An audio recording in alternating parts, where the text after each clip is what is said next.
So we are on Game 3 here of the finals of the Pan Pacific Qualifier number 2. We have Filthy in the bottom left, 2-0 up at the moment as the Red Terran.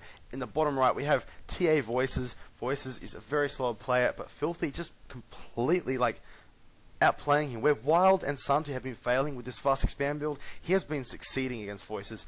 I just want to point out really quickly as well, Filthy did say he's going to qualify today. Earlier on, he's like, I'm qualifying today, and just put that forward. So that's quite interesting.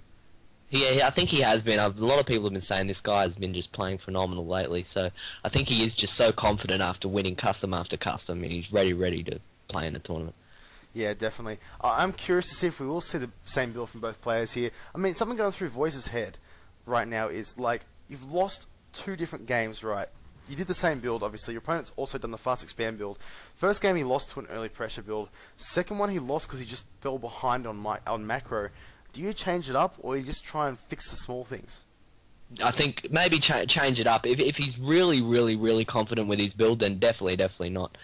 Definitely, try and fix the little things. But if he just feels completely underconfident with it, I think maybe changing it up, thinking of a completely new strategy.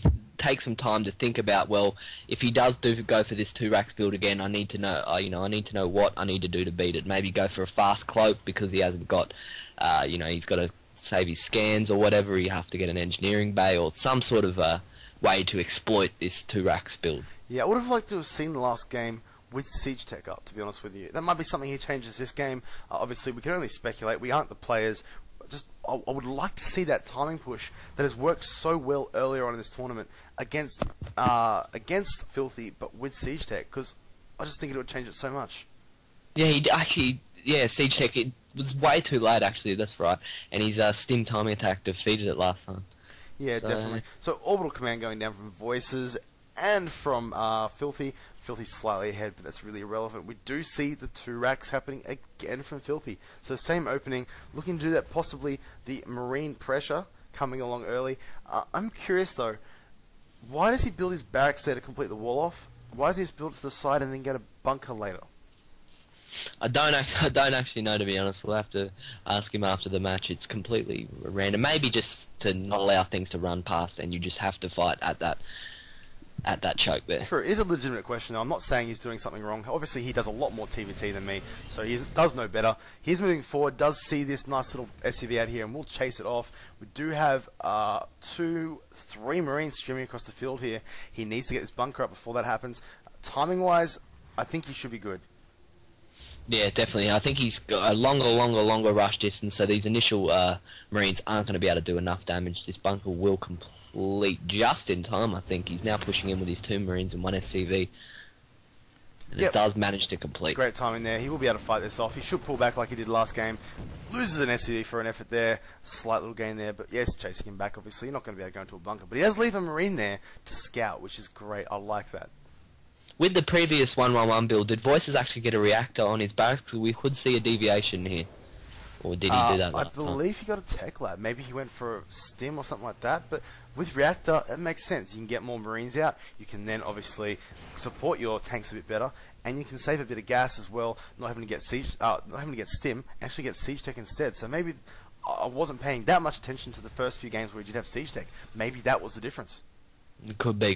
Now, placing his starport over in the corner, which did, confuse Wild back in the previous game, if I remember correctly. But because Filthy is doing this barrack scout, he's going to be able to see it and prepare. I have his height selected. I want to see what he does scout here. He hasn't seen the starport yet. The barracks is coming in at a great angle.